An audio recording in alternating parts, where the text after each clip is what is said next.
Muy buenas, el día de hoy vamos a hablar de los pueblos de la alta cultura de Mesoamérica, elaborado por Jorge Salazar Mora. Mesoamérica es un área del continente americano que se extiende desde el norte del actual territorio mexicano. Al sur incluye Guatemala, Salvador, Belice y las porciones occidentales de Honduras, Nicaragua y Costa Rica. Contaban con gran diversidad étnica y lingüística, cuya unidad cultural agrícola era el maíz.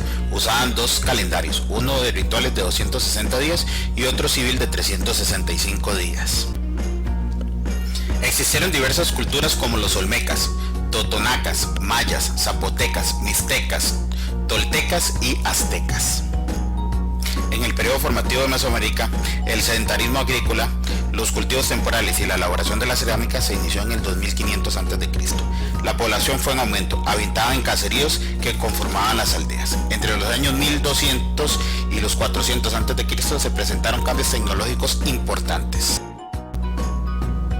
Se dieron cambios tecnológicos, se dio la construcción de represas, canales, terrazas y otros sistemas de control de agua para la agricultura.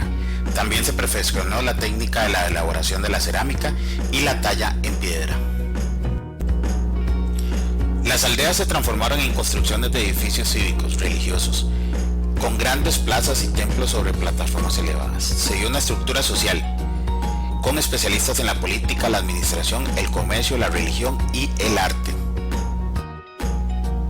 Los olmecas tuvieron un gran predominio en gran parte de Mesoamérica, con aportes importantes en el estilo religioso y artístico. Contaban con aldeas satélites. Con el desarrollo de las culturas aparecieron capitales regionales llamadas aldeas satélites, lo que impulsó la aparición de largas rutas comerciales que extendieron su intercambio a grandes distancias. En conclusión, en este periodo formativo se intensificaron las rivalidades y los conflictos bélicos entre los diversos centros religiosos por el control comercial político del área mesoamericana.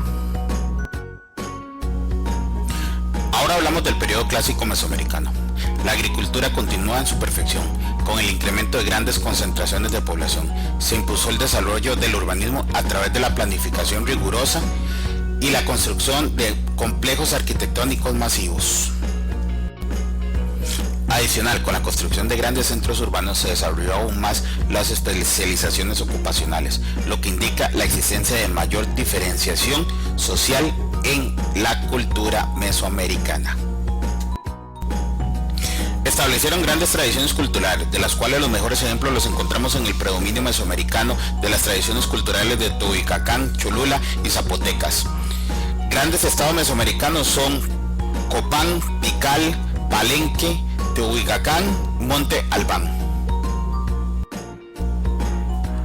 Periodo posclásico mesoamericano. Se dio un gran periodo de sequía, lo cual permitió la penetración al territorio mesoamericano de pueblos norteños, recolectores y cazadores, como los conocidos como los grandes chichimecas.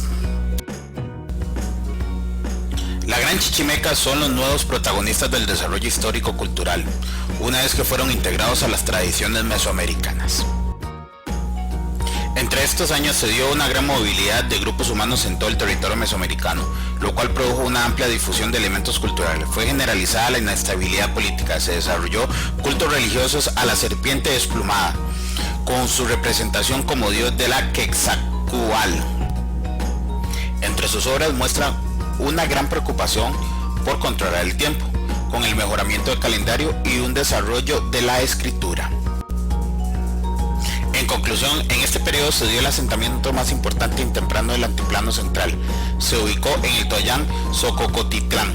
Se dieron también migraciones de los pueblos nonolcas, los pipiles y los chimecas. Historia del centro de México. Sobresalen en esta época los pueblos naús, cuyo nexo en común era de su lenguaje, el náhuatl. Además compartieron múltiples características en su religión y la cosmovisión y se asentaron en Texcoco, Chalco, Choluca y los aztecas.